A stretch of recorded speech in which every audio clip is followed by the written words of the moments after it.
एवढंच असतं घर आहे म्हणे राहुलचं. पण आता बैलीच विचारू आपण नक्की कुठं आहे तर. राहुलचं घर कुठं आहे हो?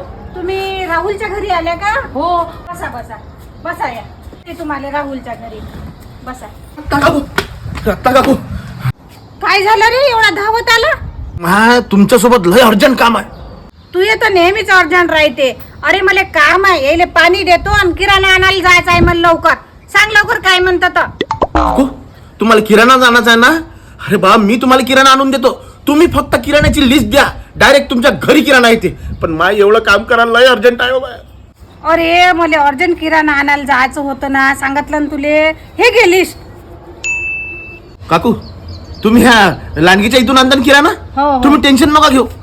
आता 5 मिनिटात किराणा तुमच्या घरी येते बा. हा पाठवली त्याला लिस्ट. अरे पण पैसे द्यायचे आहेत ना. पैशाची चिंता नका करू तुम्ही टेन्शन नका घेऊ. थांबा 1 मिनिट. हॅलो सागर, अरे ती लिस्ट पाठवली ना? हा तर रत्न काकूचा किराणा काढून ठेव. हो आणि जेवढे काही पैसे होतील ना ते माया खात्यावर मांडून ठेव. हा बस ठीक आहे झालं.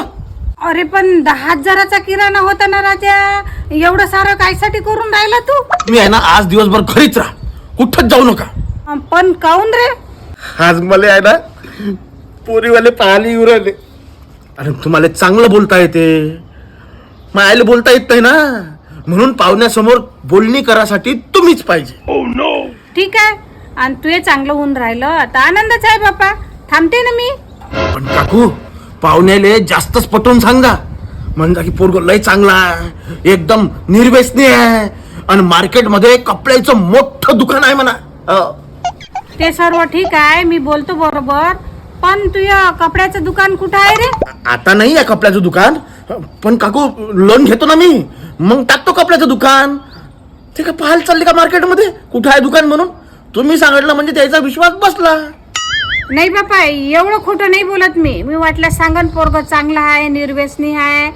पण हे कपड्याचं दुकान नाही आहे तर मी कशी सांगू रे बापा? काय काकू, मी तुमचा लहानाचा पुतण्या नाही काय? माझ्यासाठी एवढं खोटं नाही बोलतायत तुम्हाला एवढूस. काकू ह्या कोण आहेत? अरे तुले पाहायला येऊन राहिलं होतं ना, तेच पाहुणे आहे आम्ही. अन तू असलियत कळली आम्हाला सगळी आता. कधी पाहुणे मला पाहायला येऊ राहिले होते. खोटं बोलून दुसऱ्याच्या मुलीला कधीच फसवू नये. खोट्या संबंधावर संसार कधीच फुलत नाही, समजलं? No.